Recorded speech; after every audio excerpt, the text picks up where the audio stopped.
सोचिए, एक ऐसा बिजनेस आइडिया जो शायद दुनिया बदल दे, उसे हकीकत में बदलने के लिए सिर्फ जुनून काफी नहीं है, सही औजारों की भी जरूरत होती है। आज हम उसी टूलकिट के बारे में बात करने वाले हैं जो किसी भी आइडिया को एक कामयाब बिजनेस की शक्ल दे सकती है। देखिए, हर बड़े सफर की शुरुआत है ना, यहीं से होती है, एक छोटे से आइडिया से। लेकिन सबसे बड़ा सवाल तो ये है कि उस एक चिंगारी को एक धधकती हुई आग में, मतलब एक कामयाब बिजनेस में बदला कैसे जाए। चलिए पता करते हैं। तो फिर तैयार हो जाइए। बिजनेस बनाना भी ना किसी दूसरे हुनर की तरह ही है।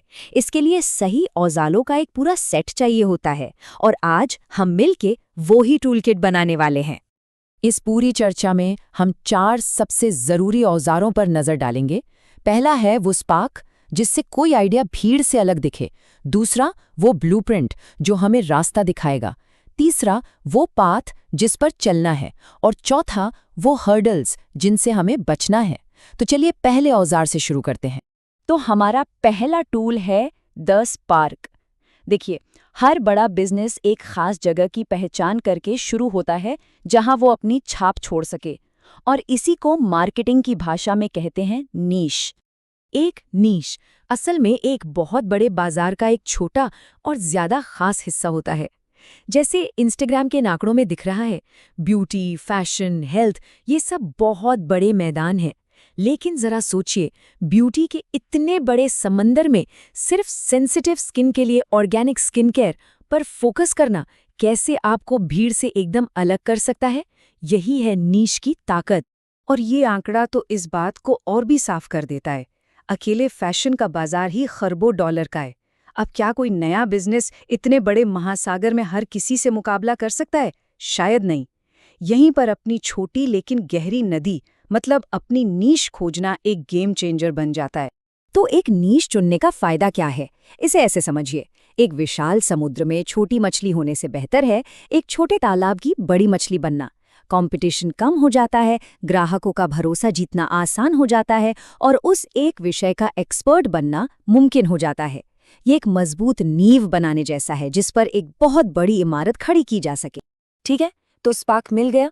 अब आता है हमारा दूसरा टूल, द ब्लूप्रिंट, मतलब बिजनेस प्लान। जैसे कोई आर्किटेक्ट बिना नक्शे के 1 इंच भी आगे नहीं बढ़ सकता, वैसे ही बिना प्लान के बिजनेस नहीं बन सकता। और सुनिए, बिजनेस प्लान का मतलब ये बिल्कुल नहीं कि कोई 100 पन्नों की किताब लिखनी है। मिलिए बिजनेस मॉडल कैनवस से। ये एक कमाल का विजुअल टूल है जो पूरे बिजनेस आइडिया को, ग्राहक कौन है, कमाई कैसे होगी, खर्चे क्या होंगे, सब कुछ सिर्फ एक पेज पर ले आता है। इस कैनवस का दिल है वैल्यू प्रोपोजिशन। ये बस इस एक सिंपल से सवाल का जवाब है। ग्राहकों को ऐसा क्या खास दिया जा रहा है जो कोई और नहीं दे रहा? ये वो वादा है जो कोई बिजनेस अपने कस्टमर से करता है। इसके बाद आते हैं कस्टमर सेगमेंट्स। साफ शब्दों में, भाई ये सब किसके लिए किया जा रहा है? ये बात सीधे हमारी नीश वाली बात से जुड़ती है। हर किसी को तो खुश नहीं किया जा सकता। तो खास तौर पर वो कौन लोग हैं जिनकी जरूरत पूरी करनी है? और फिर सबसे जरूरी सवाल, पैसा कहाँ से आएगा? ये है रेवेन्यू स्ट्रीम्स। ये हिस्सा बताता है कि बिजनेस असल में कमाई कैसे करेगा। क्या कोई प्रोडक्ट बेचा जाएगा, या किसी सर्विस के इस्तेमाल की फीस ली जाएगी, या फिर कोई सब्सक्रिप्शन मॉडल होगा? तो ब्लूप्रिंट रेडी है। अब सवाल आता है कंस्ट्रक्शन का। बिजनेस को असल में बनाना कैसे है? क्या अपना रास्ता खुद बनाना है, या किसी बने बनाए रास्ते पे चलना है?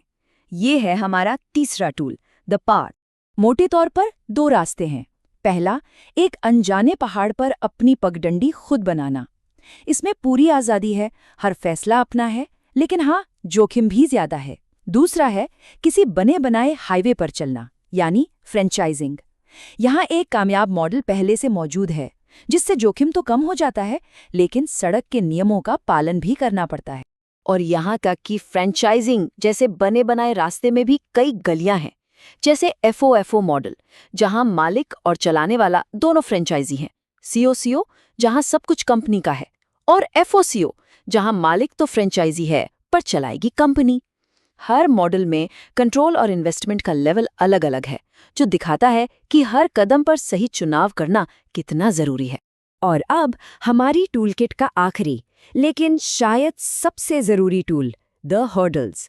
ये उन आम गलतियों को पहले से पहचानने के बारे में है जो किसी भी नए सफर को पटरी से उतार सकती हैं। स्मार्ट वो नहीं जो गलतियां ना करे, स्मार्ट वो है जो दूसरों की गलतियों से सीख जाए। पहली और सबसे आम गलती, बाजार को ठीक से समझे बिना मैदान में कूद पड़ना। बिजनेस में मुझे लगता है से ज्यादा खतरनाक कोई शब्द नहीं है। अनुमान लगाना बहुत महंगा पड़ सकता है। डेटा ही सबसे अच्छा दोस्त है। तो इससे बचें कैसे? सीधी सी बात है, अपना होमवर्क कीजिए, अपने इलाके के ग्राहकों को समझिए, देखिए कि आपके कॉम्पिटिटर्स क्या कर रहे हैं, और पूरे देश में लॉन्च करने से पहले क्यों न एक छोटे से शहर में आइडिया का एक टेस्ट रन किया जाए। इसी को पायलट प्रोजेक्ट कहते हैं। दूसरी बड़ी चट्टान जो रास्ते में आती है वो है पैसों की कमी। ये एक कड़वी सच्चाई है। ज्यादातर बिजनेस खराब आइडिया की वजह से नहीं, बल्कि पैसे खत्म हो जाने की वजह से फेल हो जाते हैं।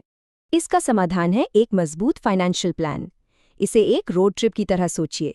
ये पता होना चाहिए कि पेट्रोल के लिए यानी शुरुआती लागत के लिए, रोज के खाने पीने यानी वर्किंग कैपिटल के लिए, और अगर कहीं टायर पंक्चर हो गया मतलब इमरजेंसी फंड के लिए कितने पैसे लगेंगे। एक रियलिस्टिक बजट बनाना सबसे जरूरी है। तो ये रही एंटरप्रेन्योर की पूरी टूलकिट। एक स्पार्क ताकि सही नीश खोजी जा सके, एक ब्लूप्रिंट ताकि रणनीति एकदम साफ हो, एक पाथ ताकि सही मॉडल चुना जाए, और हर्डल से बचने की तैयारी ताकि रेस में बने रहा जा सके। ये वो औजार हैं जो एक आइडिया को हकीकत में बदल सकते हैं। अब औजार तो हैं, सवाल ये है बनाया क्या जाएगा।